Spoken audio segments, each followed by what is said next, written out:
All-star questions first, please. Yeah. All-star game questions. What other questions we got? Hey, DeMarcus, can you kind of sum up your all-star experience? And oh, really? Can you?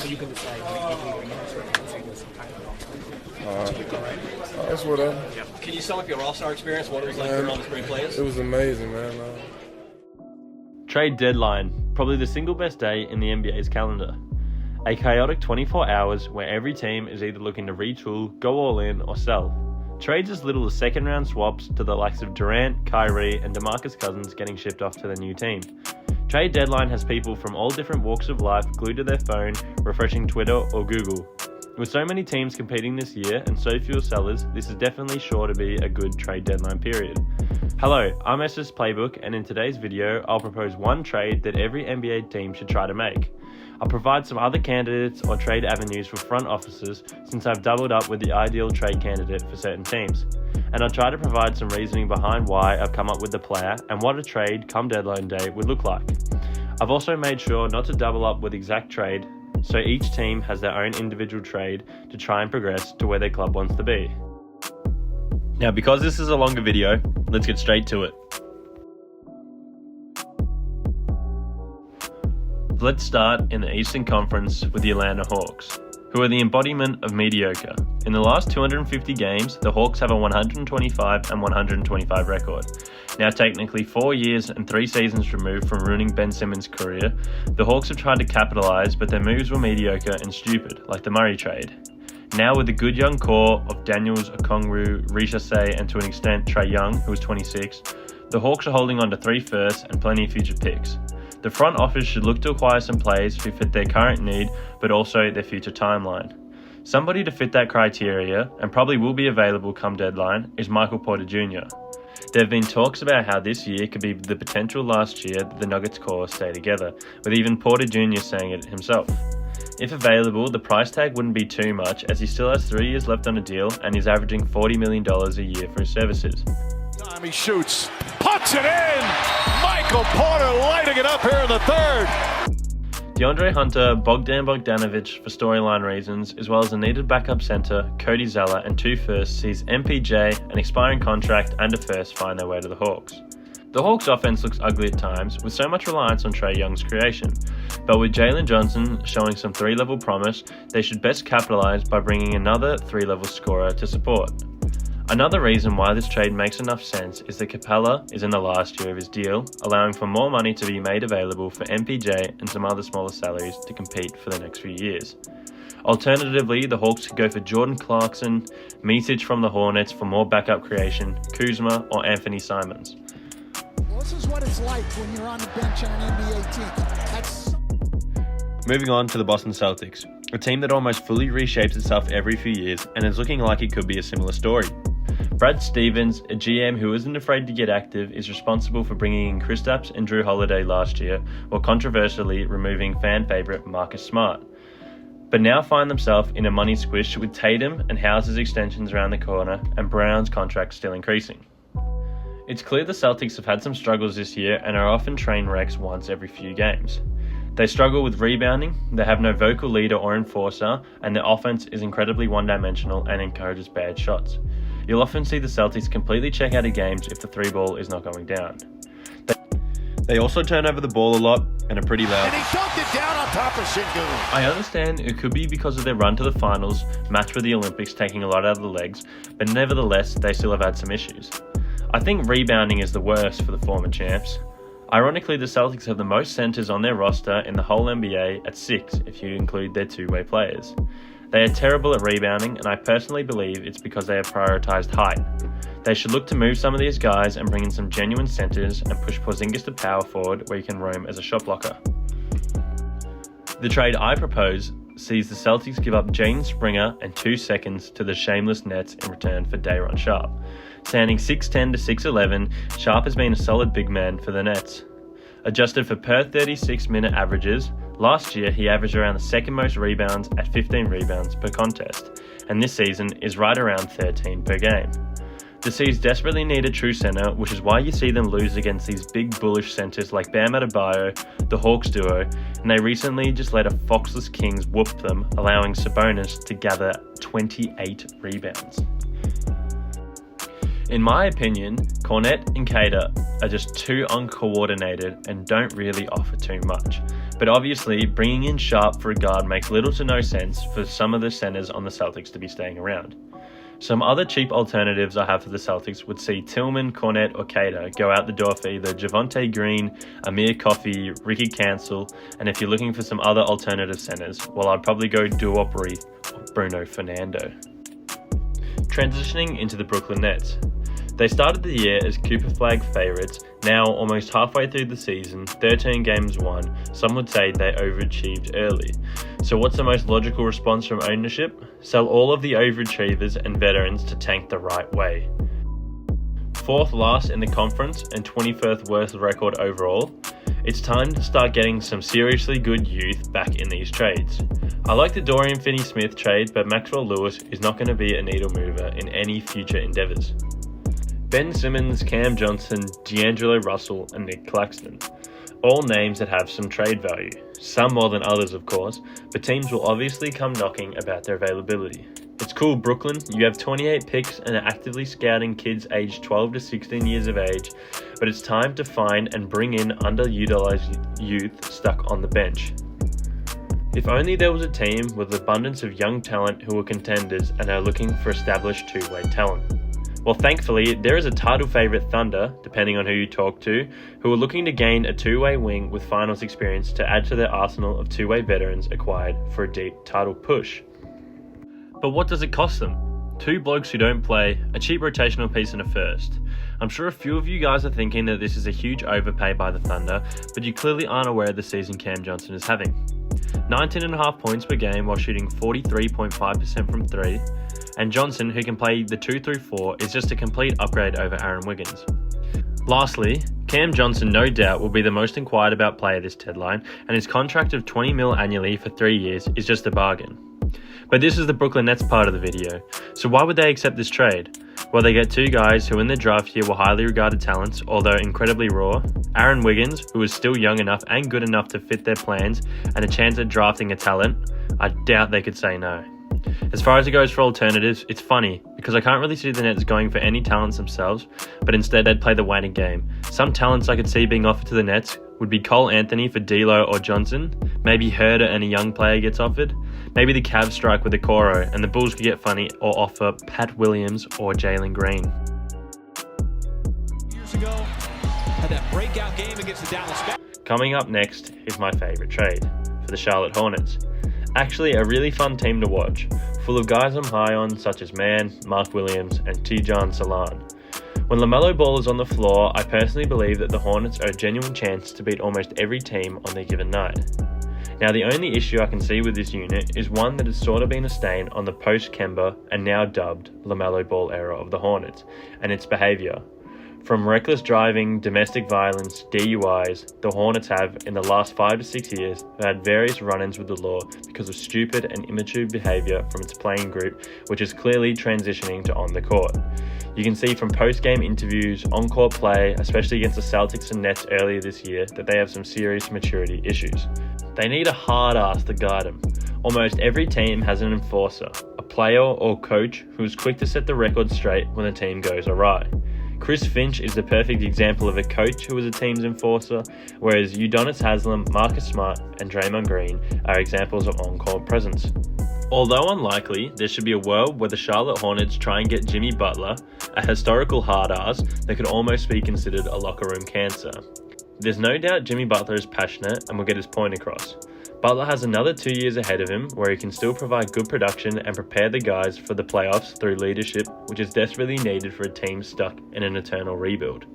The package for Butler I wouldn't imagine would be too much, more like an established player like Grant Williams, Seth Curry, Cody Martin or Josh Green, as well as a young player and a first rounder. If I were a Hornets fan, I would accept a Bridges trade, although Bridges has the right to stay as per his contract. Maybe Curry and a first rounder, maybe some pick swaps for Butler. Although there is some nuance to this situation because the Hornets are banking on Butler to stay, and a trade will need to involve a third team for money reasons. So some alternative players that could go could be Tristan Thompson, Kevin Love, or even Brandon Ingram. The Windy City is up next. A funny cluster the Bulls find themselves in. The Bulls have been another great example of mediocre or just below, still hanging on to their early season dominance they had with Lonzo running the show before he went down 2 years ago.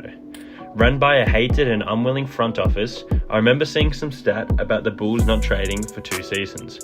I think Chicago fans have had enough and it's about time they choose to rebuild.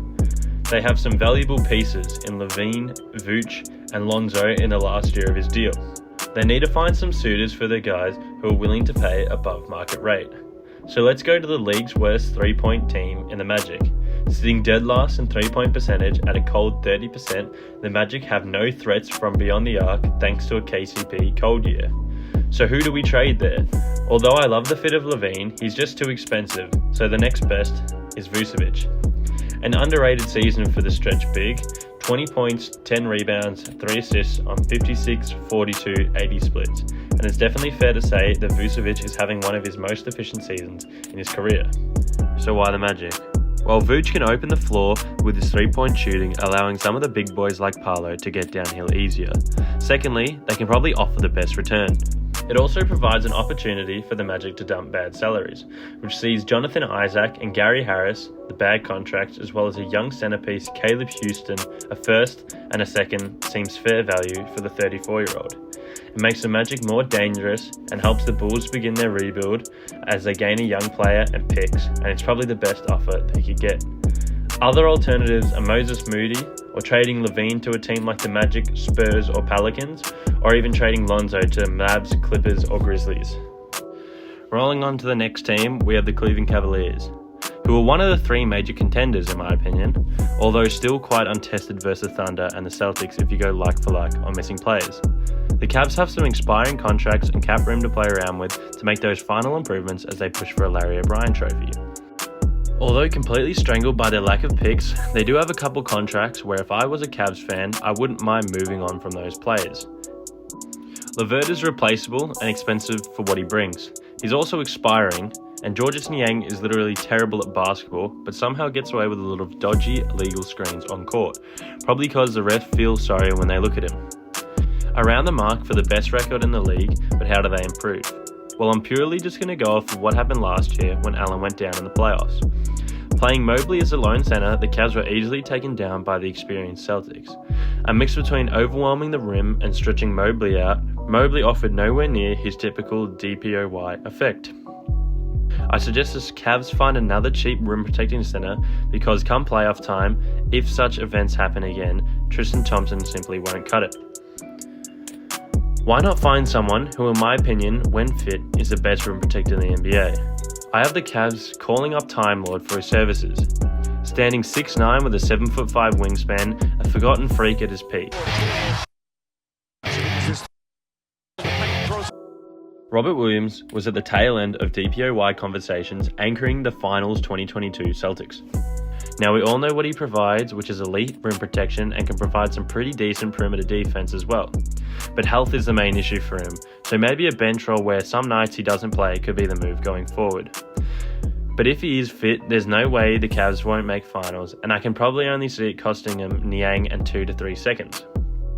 Because of the health issues regarding Robert Williams III, I've got 4 other names who will come at different price tags. Some names that they could go to could be Jakob Poeltl, Isaiah Stewart, Goga Bitadze, or Day'Ron Sharpe. Detroit Pistons. Finally smelling a winning record, it's been a long time coming for Pistons and their fans. A change in game style and bringing in some good volume 3-point shooters, the game has gone to another level and they've had a couple statement wins, like beating the Knicks at the Garden. 8th in the East with an above 500 record, it would be silly for the GM not to make a couple improving moves. They have contracts like Tobias Harris, Isaiah Stewart and Fontecchio to use to match any salary, not to mention their 18 picks they hold on to. Rated 5th worth for perimeter defense and around the same for steals, the Pistons should try and find someone who fits that mold. Calling up the Portland Trailblazers again for a pretty simple trade. Jeremy Grant back to the Pistons and Delano Banton in return for Tobias Harris, Simeon Fontecchio and a first. I am sure why Fanspo sees this as a -5 game loss for the Pistons. To me, it's obvious they get better. Grant is 2 years younger than Tobias and offers better two-way potential, averaging a steal a game on good versatile defense.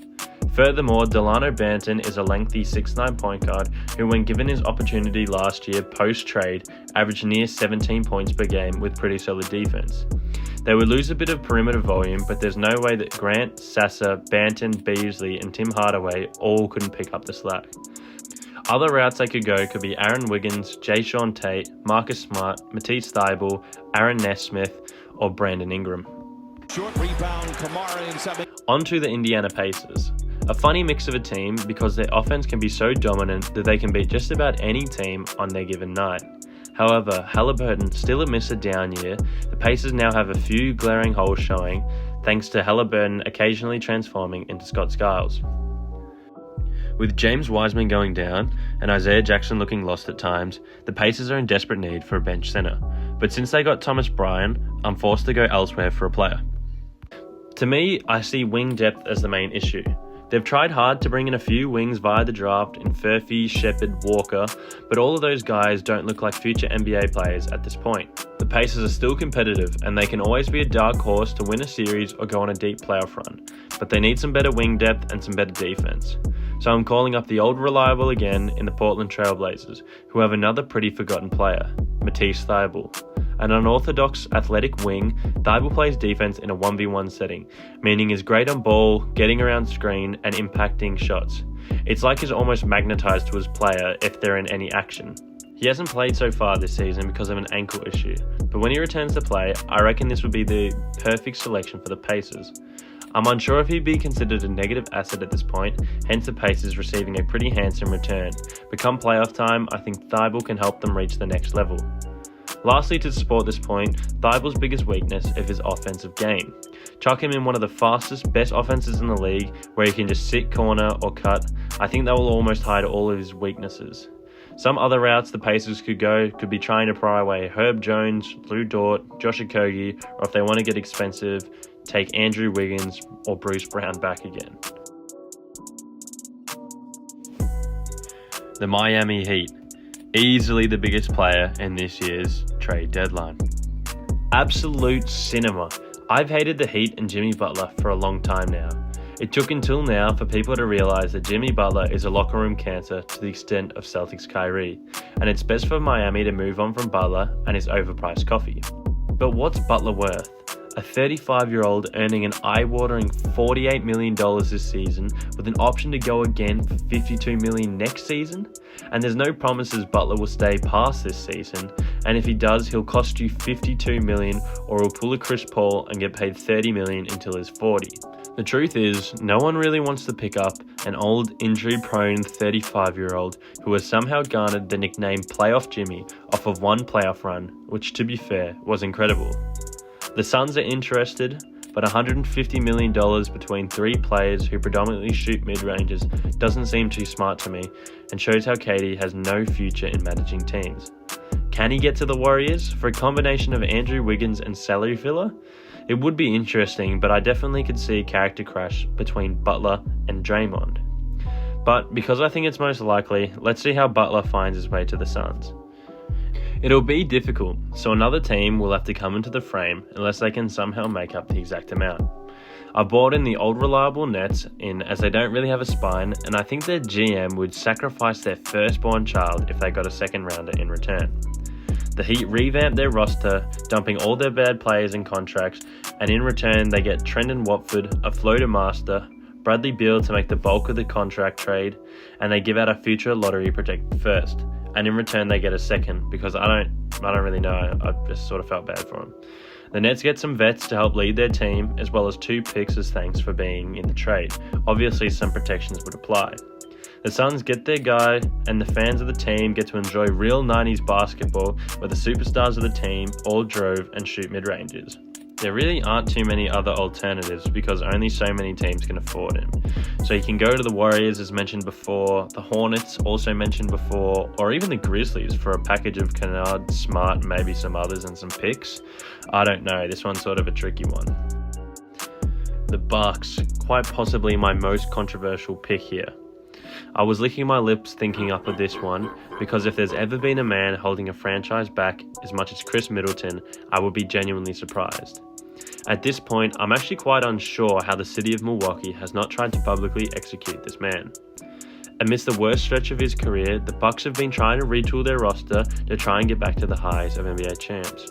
However, Chris Middleton has been an absolute zero factor these past 3 years, so he clearly must be suffering from prolonged championship hangover of some kind. The once-a-year Michael Jordan doppelganger has appeared in 13 playoff games in 3 years and has barely been a net positive on the court. Suffering from a reoccurring ankle tendonitis screams of a potential early retirement, touch wood of course, so I think it's only fair the Bucks move away from him. He'll have to be dumped because I imagine that no semi-contending team would be silly enough to take this man on board. Needing guard defense, wing defense, and a backup center, it's only right the Bucks call up the Portland Trail Blazers, offering Chris, Marjon Beauchamp as a sweetener, and a semi-protected 2031 first-rounder for Grant and Duop Ruth as a bit of support. Pretty even for both sides, the Bucks gain a wing who at this point can do everything better than Middleton, as well as a good supporting center for a young, underutilized player and a first-rounder. Who says no? The Blazers gain a potentially expiring contract, a young wing and a pick, and it's not like Grant was in their future plans anyways. I'm not even a Bucks fan, so I don't know if Middleton is loved there or something, but the Bucks need to move on from him if they want to improve. Other options could be John Collins, DeAndre Hunter, Davion Mitchell, Jaden Springer, or Kyle Kuzma. Down the other end, it's Grant with a windmill slam. On to the New York Knicks. Another funny team in my opinion, similar to the Bucks with their biggest letdown being Mitchell Robinson. Always out with some injury, but when he's on he plays great, but that's the issue. He rarely plays. 31 and 59 games in the last 2 seasons and still yet to debut this season. Taking up $14 million, you could find multiple better players at this guy's price. I also forgot to mention he hasn't seen how he can mesh with Towns yet, but with how Towns has been playing, I think they should look elsewhere for a bench center or just use Precious or Jericho Sims, who I quite like. Cat's career worst years, outside of his rookie year, were all played at power forward and was definitely part of why Cat found himself at the Knicks this year after Rudy Gobert's arrival, which just furthers my point on why Mitchell Robinson should be removed from the Knicks. But who could they pick up? Well, ranked first in pace but bottom 5 in bench scoring, but I mean it's a Tibbs thing. They'll need some bench scoring from either a wing or a big man. Calling up the San Antonio Spurs, the Knicks acquire Keldon Johnson, and in return they get Robinson, Achiuwa, and a second-round pick, which seems like overs but is necessary for the 5th highest bench scorer, averaging 12.5 points per game. He'll have to come off the bench and make an impact. And yes, I know trading 2 centers, but come playoff time, Cat will be playing 40 minutes plus a night anyway, and Sims is just enough so the wheels don't fall off. The Spurs get 2 traditional centers to pair with Wemby, which they did early last season, as well as 2 second-rounders to add to their 36 picks. Furthermore, the Spurs have definitely fast-tracked their rebuild, so getting themselves an expiring contract and a tradable contract definitely allows them to have some trading power or signing power to get some new players in future. Some other choices I like for the Knicks could be Grant Williams, Kelly Olynyk, Amir Coffey, or Pat Connaughton.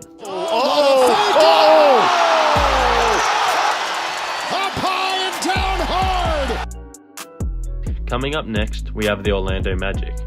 17th in 3-point attempts per game, but dead last in percentage, shooting a sickening 31% from 3.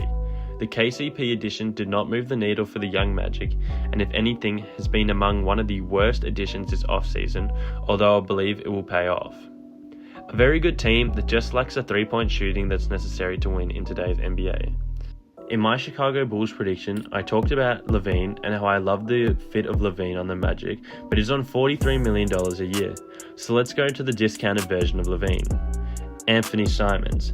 In order for Orlando's offense to run properly, they need 3-point shooting to really open the floor, so Paolo and almost everyone else can get downhill.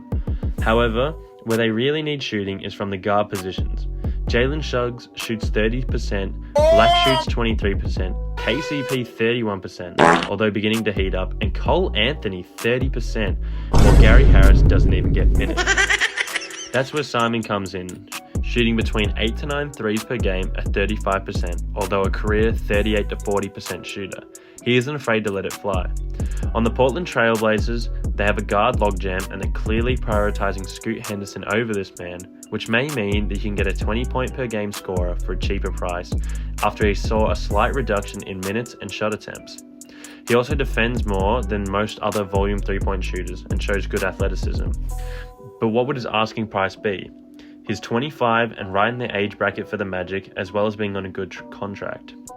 For me, it looks like a young player, a first and salary filler. Isaac hasn't worked out for the Magic offensively and earns the same amount as Simons.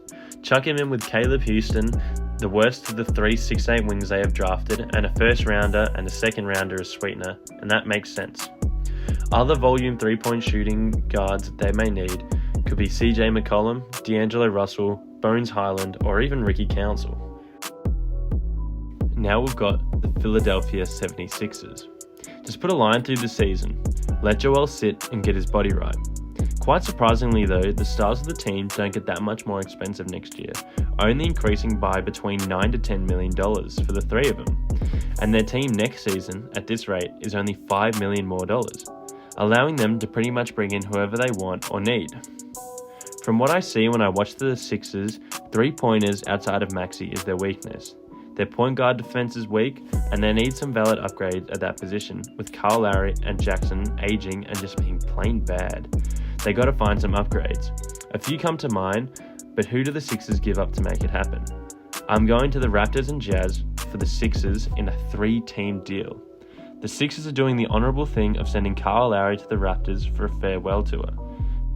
Pairing him with KJ Martin and a heavily protected second-round pick is good enough to bring the premier perimeter defender in Davion Mitchell to the team. The Jazz in this instance just give up Svi Mikhailiuk and a second-rounder, which provides some shooters to the Sixers and gets off his contract. In return, they get a second. Davion Mitchell is in the last year of deal, so if the Sixers don't like what they see, they don't have to keep him around. Can you really see a team saying no in this situation? Personally, I can't, but let's look at some other alternatives. They could get Alec Burks, Josh Richardson, Javonte Green, Jaden Springer back, or just dumping some salary. So the season can say the same for Jaylen Brown. Spins into the lane. Davion Mitchell is a relentless defender, and he ripped it away. Speaking of the Raptors, we've got them up next. A pretty mediocre roster full of older guys on big contracts.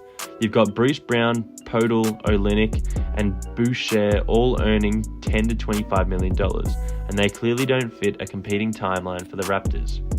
The front office should look to cull those guys and see what sort of return that they may bring, whether that be youth, bad contracts, or picks. Now, this deal I'm proposing for the Raptors only makes sense if I'm assuming Butler is dealt to the Suns for Bradley Beal. One of the worst contracts in the NBA, Terry Rozier, earning a gut-wrenching $25 million per year for whatever reason, is rightfully dealt to the Raptors, accompanying a first and a second. And in return, they receive Jakob Poeltl, one of the league's best rim protectors and one of the most effective paint scorers. His game has the Heat written all over him. The Heat's rim protection is among the worst in the NBA, so running Poeltl off the bench or at center, allowing Bam to roam, makes a lot of sense. It could only be a first from the Heat and I'd still accept it. Other options is Olynyk to the Magic, Poeltl to the Warriors, Pelicans or Knicks, or some funny trade where the Raptors pair Poeltl and Brown for DeAndre Ayton.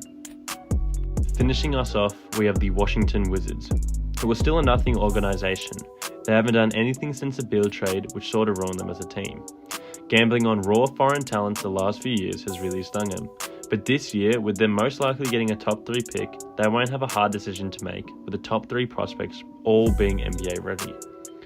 Kuzma is another big name player who has always had a few nibbles on his availability every year.